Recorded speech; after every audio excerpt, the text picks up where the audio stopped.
السلام ورحمۃ اللہ وبرکاتہ۔ جی محترم ہم بھائی نے لکھا جی سوال ہے کہ مساجد کی کمیٹی بنانی جائز ہے؟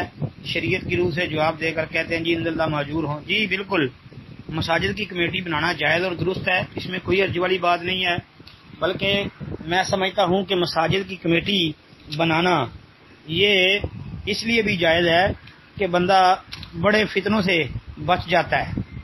اگر کوئی بندہ ایک مسجد یا ایک مدرسے کا مہتمم ہوتا ہے، اس کو چلا رہا ہوتا ہے، تو اس کو یہ ضرور کر لینا چاہیے کہ 2 4 5 10 بندوں کی کمیٹی یعنی کابینہ بنا لے اور پھر مسجد اور مدرسے کا نظام چلائے۔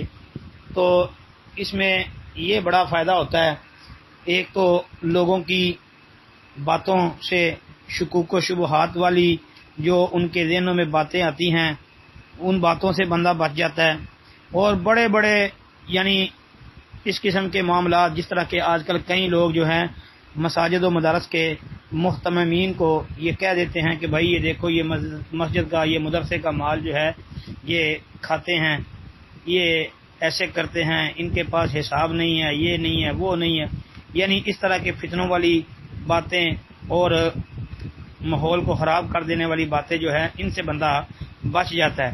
پھر اللہ تعالیٰ نے یہ قرآن پاک کے اندر حکم بھی ارشاد فرمایا ہے، اس کو بھی سامنے رکھ لینا چاہیے۔ فرمایا والذین استجابوا لربہم واقاموا الصلاۃ وامرهم شورى بینہم ومما رزقناہم ینفقون۔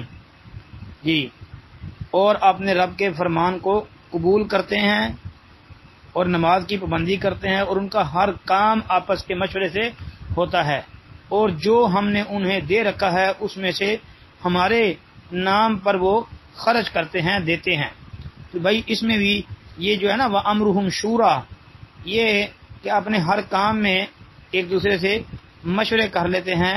تو یہ جو ہے مشورہ کر لینا اپنے کاموں کے اندر، یعنی مسجد کا نظام کس طرح چلانا ہے، مدرسے کا نظام کس طرح چلانا ہے، کس کو کتنے پیسے سیلری دینی ہے، کون سے قاری صاحب کو، کون سے مولانا صاحب کو کتنے پیسے دینے ہیں، جی ان کے بل آ گئے ہیں، اس قسم کے سارے معاملات جو ہیں یہ جب مشورے کے ساتھ طے ہو جائیں گے تو اللہ کے فضل سے نظام بھی بہتر چل جائے گا اور بندہ بڑے بڑے فتنوں سے جو ہے بڑی بڑی لوگوں کی باتوں سے جو ہے وہ بچ جائے گا۔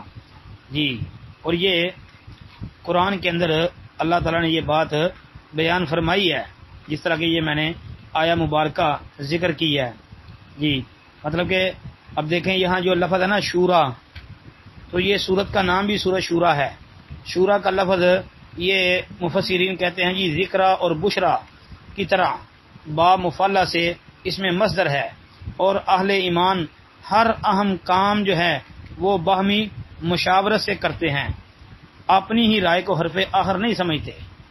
جیسا کہ کوئی بندہ مسجد کا نظام چلانے والا اب یہ نہ کرے کہ جی جو بات میں نے کر دی ہے اب وہی بات فیصلہ کن ہے، وہی بات حرف آخر ہے۔ جب بندہ اکیلا اپنی رائے کو نافذ کرنا چاہے گا تو معاملات خراب ہو جائیں گے، اور مشورہ کر لے گا تو بھائی حالات بہتر رہیں گے، معاملات بھی اچھے چلیں گے۔ اور پھر یہ مشورہ کب ہوگا؟ جب 4 بندوں کی، 8 بندوں کی، 10 بندوں کی کمیٹی یعنی کابینہ بنی ہوگی۔ تو اس لیے اس طرح کی کمیٹیاں بنانا جائز اور درست ہے، اس میں کوئی حرج والی بات نہیں ہے۔ نبی علیہ الصلوۃ والسلام خود جو ہے وہ مشورہ کر لیا کرتے تھے، تو بھائی مشورہ کرنے میں کون سی کوئی قباحت ہے؟